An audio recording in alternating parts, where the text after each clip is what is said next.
Our Sunrise Smart Start, we're going live to Washington, D.C. as President Biden is set to address the country on inflation. Joined by Washington correspondent Rashad Hudson this morning. Rashad, good morning. We know inflation is hurting Americans.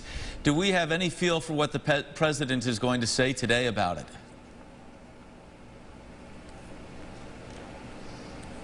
Hey, good morning. It's really becoming a Washington blame game. President Biden says that gas prices have dramatically increased since the war in Ukraine, but Republicans here on Capitol Hill say it's the Biden administration's policies that are driving up those prices for American families. Now, today we're expecting to hear from the president about lowering the cost of child care, health care, as well as lowering the housing costs, which has been a major problem for people trying to buy new homes. And the White House says that the president has already taken a number of actions to lower the costs of different things, such as releasing oil from the Strategic Petroleum Reserve to help with gas prices, as well as last month there was an announcement on the family glitch involving the Affordable Care Act, allowing more people to sign up and get health care coverage. And Rashad, what is the plan from Republicans, and is there room for compromise?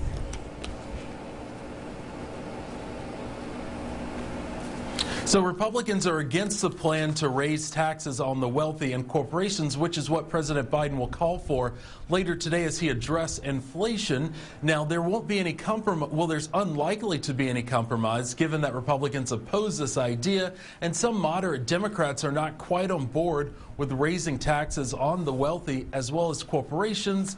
But also, given that this is an election year, it's going to be hard that both parties can come together to see that something gets done on this, but the White House remains hopeful. All right, Rashad, thank you so much for your time this morning. Very important topic. And inflation hitting all sectors hard. Gas prices back to near record highs from earlier this year. Let's turn now to the latest on COVID-19. As we head into the summer months, businesses prepare to bring on more staff and more products, but many face challenges from the pandemic. In Ontario County, small businesses are building back stronger than ever with help from a new grant. Erica DeCoste has more on this. Erica, good morning. Good morning. And on the outside, it might look like businesses are back to normal and thriving again, but it's not the full story for everyone. Many, as you mentioned, are still facing those challenges, and that's why Ontario County and the Finger Lakes Visitors Connection are offering $1 million in federal CARES funds. It's called the Visit Ontario County COVID Relief Program. It's focused on small businesses in the tourism and hospitality industry. We spoke to Reinvention Brewing Company in Manchester. One of the recipients, owner George Aldrich, says this money could mean more live music and also creating an outdoor beer garden. All of this is coming just in time for summer. So we were able to kind of limp through COVID and survive. It still has been a long trip getting back to our normal on-site business now that we're reopened. All of our raw material costs have gone up. Aluminum cans, there's been a shortage of those. Definitely going to be a big help for him. Those interested can still apply and even attend information sessions. Just head to OntarioCountyNY.gov for more. In the studio, Erica DeCoste, News 8. Erica, thank you. So far, 17 businesses have received that CARES Act help. Well, new this morning, a woman is in custody after a 5.5-hour standoff in Geneva overnight. Geneva police were called to Pulteney Street for the report of a woman who had fired a gun inside a home. Pulteney Street was shut down between Washington and William Streets for a shelter-in-place order. Officers say they were unable to negotiate with the woman, and the SWAT team was called in. The woman was eventually taken into custody and taken to a hospital for mental health treatment. No injuries were reported. Officers did find multiple guns and a large amount of ammunition inside the residence. The shelter in place was lifted at about 2 a.m. and charges are currently pending. Well, Rochester police towing an unregistered dirt bike after a crash. Police tell us this was part of their ATV and dirt bike enforcement detail. The 21-year-old who was riding that dirt bike struck a car on Lyle Avenue in Rochester yesterday around 5 in the afternoon. He was taken to the hospital with non-life-threatening injuries. The driver of the car was not hurt. Last June, you'll recall, Monroe County Executive Adam Bello signed legislation imposing penalties for illegal dirt bike and ATV use.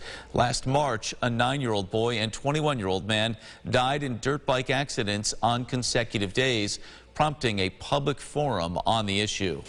Multiple houses in Rochester struck by gunfire overnight. First, a house on Parcells Avenue struck by gunfire. Police say this happened after 11. 2 adults were inside at the time and neither were injured. At about 1 a.m., a house on Ackerman Street was struck multiple times by gunfire. 8 people, including 5 children, were inside. Nobody there was injured. A 19-year-old was taken into custody for possessing an illegal handgun after a traffic stop in the area of that incident. And then just before 4 a.m., a house on Arnett Boulevard hit multiple times by gunfire as well. The 5 people inside were not injured. Anyone with information on these incidents is asked to call 911. An arrest made in connection with Sunday's shooting on Alphonse Street in Rochester. Police tell us they've arrested 25-year-old Derek Bradford. Officers responded around 2:30 in the morning Sunday. They found the victim with a gunshot wound. That victim was taken to the hospital with non-life-threatening injuries. Bradford has been charged with assault and criminal possession of a weapon. The Monroe County Sheriff's Office is asking for your help in identifying a robbery suspect. This from an incident that happened in the town of Clarkson last month. Police say the man entered Alexander's mobile gas station and demanded money from the register. Officials provided this photo of the encounter there on your screen. They say he was holding what appeared to be a semi-automatic handgun. Anyone with information is asked to call 911. All right, getting a look at the morning checklist on this Tuesday morning. Going to be a little longer than the afternoon checklist, James. Yes, certainly. This is the summer checklist as well. I've retired the winter checklist, and this is a fun one, certainly. We need just about everything except the umbrella. Sunglasses is a good idea. And look, Walworth says, I'm wearing a jacket because they're in the 30s right now. But a lot of other spots, even warmer t-shirt, why not? Sunscreen, yep, flip-flops. Let's do it because it's going to be a perfect day for you. Mid-70s, 75 degrees, mostly sunny skies. I've got the 8-day forecast, and we'll do a bus stop forecast at the end of the show. Mark, Kelly. James, thank you. Let's update the roads now. That accident we mentioned in Webster earlier on 104 West between Gravel Road and Bay Road has now cleared, so that's good news for commuters there. Earlier accident in Mendon at Mendon Road and Victor Mendon Road. Try to avoid that area. 390, 490, and 590, though, up to speed at last check. In national news this morning, the Alabama corrections officer who police say helped an inmate escape from prison is dead, and the inmate is back in custody. The 11-day manhunt for the pair ended yesterday when the two were spotted in Evansville, Indiana. Vicky White shot herself after U.S. Marshals crashed into their vehicle. She died at the hospital from her injuries. Casey White, who is unrelated, was serving a 75-year sentence for attempted murder and other charges. Well, the Senate passing legislation to boost security for Supreme Court justices and their families. This comes as protests have erupted at justices' homes amid the court's leaked draft opinion on Roe v. Wade. It would put the justices on par with executive and legislative branch members. In news from around the state, New York Attorney General Letitia James announcing a new fund to expand and protect access to abortion. James says the Reproductive Freedom and Equity Program will ensure New York protects and fully funds all aspects of women's health care, including abortion. In addition to abortion providers, the funding will go to nonprofits, uncompensated and uninsured abortion care, and to provide resources for women accessing abortion care. According to the CDC, back in 2019, about 9% of abortions in New York were performed on people coming from other states, about 7,000 women. Monroe County Executive Adam Bello announcing free golf for veterans. Veterans will be eligible for a voucher that provides a free round of golf and a cart at any of the county's 3 golf courses in appreciation for their service and sacrifice. Vouchers can be used at the Genesee Valley, Durand Eastman, and Churchville golf courses. To pick up your voucher, go to the Monroe County Veterans Services Agency on Westfall Road during regular business hours. Here's what some folks will be talking about at the water cooler this morning. NBA now, Denver Nuggets center Nikola Jokic has been reportedly named the MVP for a second straight season. Jokic, the first player in history to record 2,000 points, 1,000 rebounds, and 500 assists in a season. He averaged over 27 points and nearly 14 rebounds for the Nuggets this past season. He's a freak of nature. Yeah. And Back-to-back MVPs is no joke. Yeah, No. he's so smart too. His ability to find the guy that you did not see at all cutting toward the basket. It's pretty amazing to watch.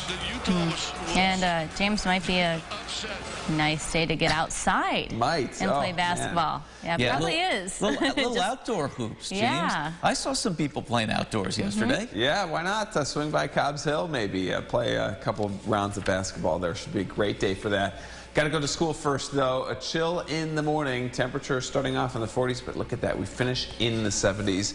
A picture-perfect afternoon. I hope every park across the region is full of people because it's really going to be a great day to enjoy today. Tuesday, Wednesday, Thursday, going to be, I think, the best day here, as Friday we'll be starting to talk about the potential for a few storms because of the heat and humidity. A beautiful week, James. Thank you. And thank you so much for watching News 8 at Sunrise. Our next update coming up in 30 minutes. CBS Mornings is up next. Have a great Tuesday.